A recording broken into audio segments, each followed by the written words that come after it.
Just back to the post-season friendly, when Gareth Southgate was asked about it, he said we'll see this happen more and more with clubs. So the reason we keep things is because it's down to profit sustainability, clubs having to generate their own money. Is that how you see it? Is that the reason behind why there might be more of these games? And how much did you have to weigh up the environmental factor? Like I said, with all these things, there's always costs and benefits to it, and you try and weigh them all up.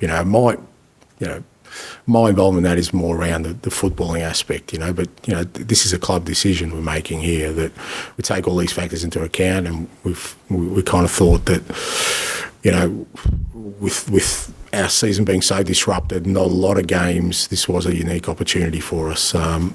I wouldn't see it as something that would happen on a regular basis unless, as I said, we felt the benefits would outweigh the costs. And on this occasion, when we balanced everything up, we thought it was a good opportunity for us to again take the club to the other side of the world and sort of help us continue to grow the football club. And that's why the decision was made.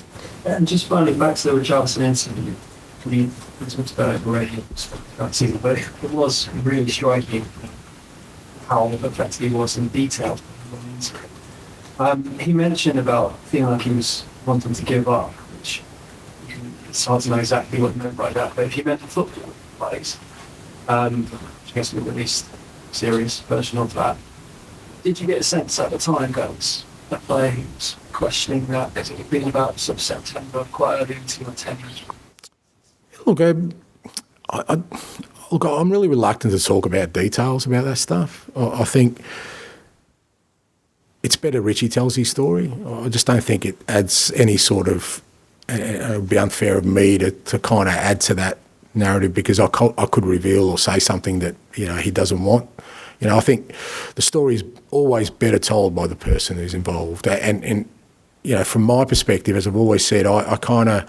what I try and do with all the players is provide an environment where, they feel comfortable and safe enough to seek any help they do need. Now, whether it's Richie or other players who have sought or needed help this year, what we've tried to do, and my role in that is to try and steer them towards that, and also, as I think I've said in the past, to hopefully give them some perspective around, that whatever the issue may be, it doesn't have to be overwhelming in that it sort of takes over your whole life. And, from a football perspective anyway, if we just narrow it to that, my kind of main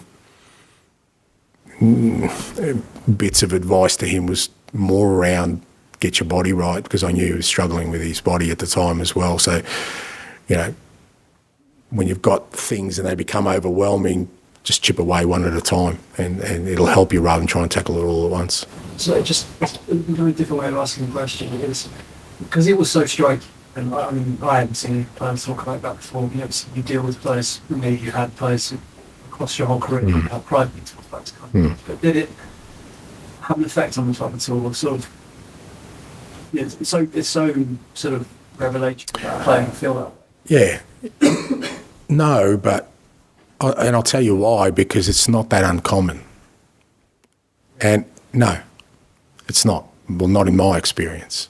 I've always had, because like I keep saying, they're human beings, but for the most part, it's dealt behind closed doors. And it's why it's always probably really difficult for you guys to do your job, because you never have all the information, and you never will, because there's so much that goes on in football clubs.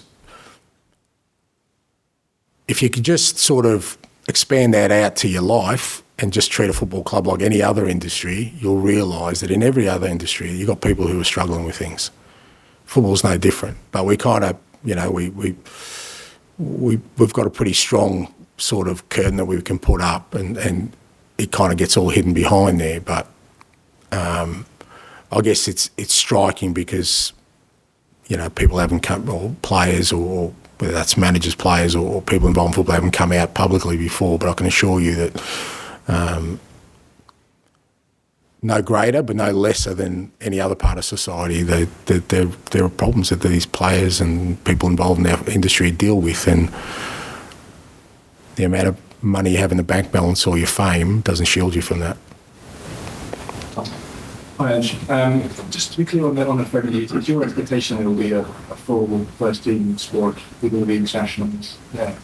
Yeah, well, I mean, everyone who's fit. I mean, we leave straight after the last game, so yeah, we'll be taking over everyone who's fit. Would you understand if there was some nervousness on the Gareth Southgate, for example?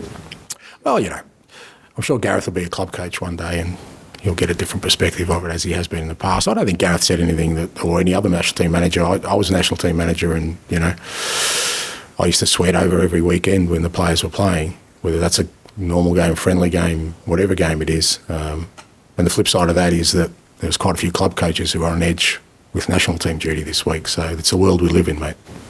This is a new fixture, obviously, being kind of inserted into the calendar. Yeah. A bit like new tournaments are always inserted into the fixture, isn't it?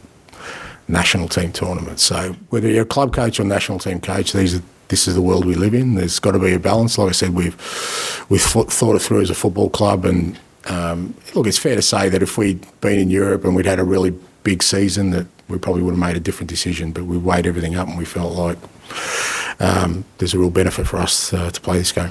Can I just ask about something separate as well, like kind of physical conditioning of players and how that's kind of changed over the course of your career? What the kind of different emphasis maybe is now, maybe what it was 10 years ago? Has that changed a lot? Yeah, look, it has enormously. I mean, I think that the two sort of biggest areas of change when I think about sort of the 26, 27 years I've been managing are around, the sports science and the technology available from an analytics perspective to sort of assist you in your role. Again, not unusual as just the sort of everything else in life. Technology has kind of taken over.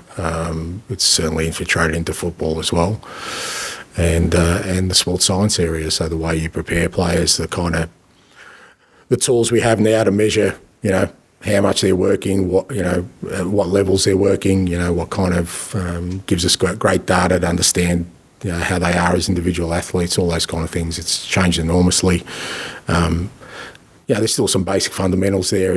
A lot of it comes around to how your game model looks and what kind of football you want to play. And, I think most clubs now sort of tailor their training program around the kind of football they want to play on a weekend. And so, yes, there's been, I think it's probably still the areas of greatest growth you're going to get, or not growth, but sort of development in the game is in those spaces. In the game, for example, what's the balance between you relying on your eye and your intuition versus the numbers that you're reading?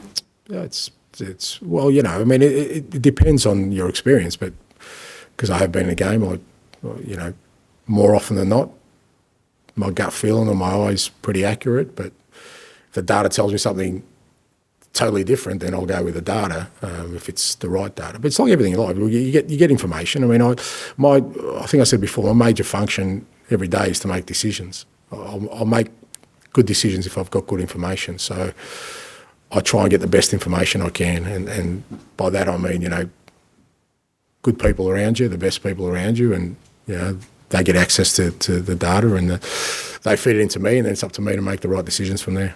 Thank you. Tom Kieran and then Paul Bliss. Hi, Ange. How are you? Good. Obviously, Luton have been a fantastic story, equally fantastic has been seeing Ross Barkley, what he's been doing this season. I think you were actually linked with him at Celtic in 2022. How true that is, I'm not sure if you tell us. Yeah. No, not true. No. But when I was at Celtic, mate, I was linked with, the Scottish press are beautiful, mate. Not that you guys are, and not casting any shadows on them, but they could throw up some names, mate. But he's been brilliant, mate. No, he's had an unbelievable season, and it's a credit to him, because I think, sometimes, particularly when players have sort of been at the highest level and he's still at a good age, people can sort of write their demise pretty quickly and write them off, but I think he's been outstanding this year. He's like really consistent. You can see the quality he has as a footballer, but he's also, taken on the task of being kind of the main catalyst for Luton. He's the one in there who's got the experience, who's got the quality, and he hasn't shirked the battle. He's been outstanding for them. Obviously, you mentioned we don't see what happens behind the scenes, and Ross is actually someone who's spoken about having struggled himself. But I think from a neutral point of view, and possibly from your point of view as well, that adds to the satisfaction of seeing what he's doing now, seeing him come back. Yeah, absolutely. And look, I think, I guess, when players do speak out or kind of bring it into a public space, because to be fair, they're under no obligation to, because these are all private things that all of us, like I said, go through. And, I'm not sure how anyone else feels, but, if you are going through something really, difficult, you don't necessarily want everyone to know about it, because, sometimes, that doesn't help you finding the solution to it. So, when players in particular come out, I think it helps because then other people kind of can see that, there is a way back from that. It doesn't have to be sort of, like I said, I keep saying overwhelming, where you think it kind of, stops you in achieving what you want to achieve. And but I'm sure whether it's Ross or Richie, they'll be the first to admit, they've shared dressing rooms with other guys who've just been through just as difficult a time. We just don't know about it. Just slightly random one. Jared Gillett's the referee tomorrow. He became the Prem's first overseas ref when he came over. There's been some calls in the past, a bit like clubs signing the best players. There's been some calls that PGMOs from nearly just sign the best referees from around the world. Do you think that's something that you'd like to see happen? Get the best referees from around the world? Yeah, that's a random one, mate. Yeah, not something I've given a lot of thought. Look, I think like any other profession, you want to get the best people. I don't think that the refereeing profession is any different. Obviously, like any other kind of nation, you kind of want to try and sort of promote the people because, again, when you decide that you want to become a referee, it's a fairly hard road you're kind of embarking on, irrespective of where you do it. And I reckon for any referee to reach this level, they've shown some intestinal fortitude to overcome things. And I think it's probably incumbent on all federations to say, well, the people who've come through their own system should get the preference. But particularly when you're talking about the Premier League, you're trying to attract the best of everything. Then I think trying to get the best referees, I see some logic in that. But that's my best answer to a random question, mate. You've always said that you were happy with Richarlison and his form, but do you think we're about to see any better version of him now? It's hard to say because, again, I think I spoke at the time, is that I think, part of the challenge is understanding that the problems we have are not that unique and that we can still perform, provided, like I said, you get the right help and support. So, but it doesn't guarantee anything, because whether it's Richie or anyone else, I guarantee you there'll be another challenge along the way somewhere. Hopefully what you learn is that, with the right support, whether that's, addressing it yourself as an individual or seeking help from somebody else, then, there is a way forward. But there's no guarantees of anything, whether that's, for me, you want to guarantee good performance, train well, do all the right things on and off the field, prepare yourself well, and then you give yourself a chance to play good football. Is that interview and that issue something that you think you will sit down and speak to now? Do you think he's already speaking to the relevant people? It's not something you should intrude on? Yeah, I've never felt the reason to, because, again, unless, obviously, if and again, I'm really reluctant to talk about specifics, but if anyone came to me with any kind of issue, my first sort of inclination will be to try and help them. And, whilst I'm wise beyond my years, I don't have a handle on everything in life. And I've got my own, like all of us, I've got my own demons that I need to deal with at different times. And, so I'm really reluctant to offer advice unless I feel really comfortable, it's in a space where, you know, I've got some experience. But most of my experience tells me to try and direct them to people who can really help that situation. So, you know, whatever kind of advice I give, I try and do with some sort of balanced view on you know, what the person needs. You ever had to seek similar advice yourself?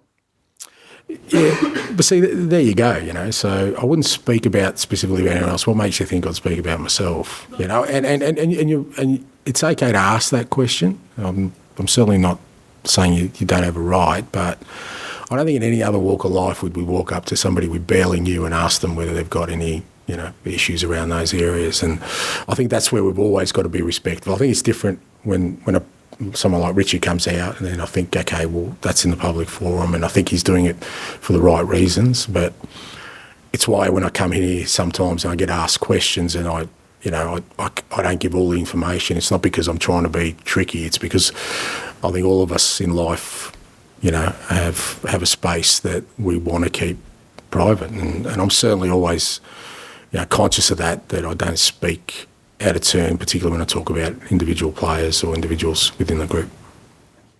Okay, thank you. Thank you.